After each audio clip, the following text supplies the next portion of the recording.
Hello everybody, and thank you for tuning in to the weekly report. Authoritarians using coronavirus fear to destroy America. A Fresno, California waffle restaurant dared to open its doors for business this weekend to the delight of a long line of customers who waited up to 2 hours for the privilege of willingly spending their money in a business happy to serve them breakfast on Mother's Day. This freedom of voluntary transaction is the core of what we used to call our free society.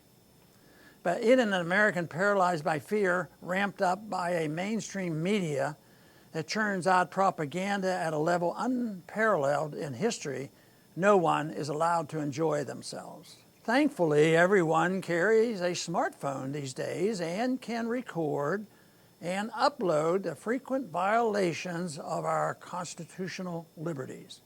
In the case of the waffle restaurant, thanks to a cell phone video, we saw the police show up in force and try to push through the crowd waiting outside. An elderly man who was next in line to enter was indignant, complaining that he had been waiting 2 hours to eat at the restaurant and was not about to step aside while the police shut down the place.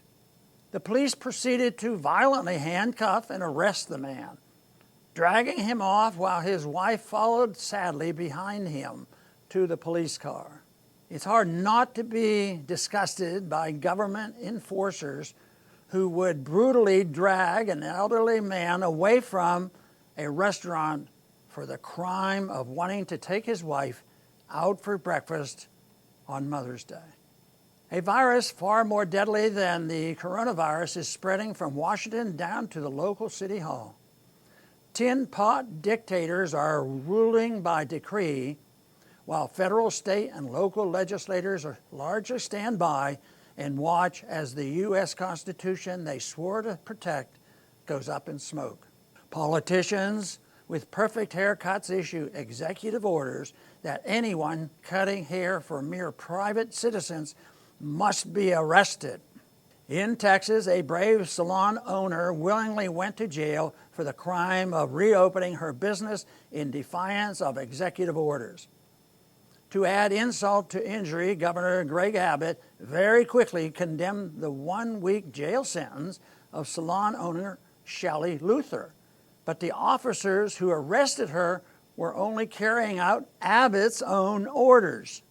First, we were told he had to shut down the country to flatten the curve so that hospitals were not overwhelmed by coronavirus patients.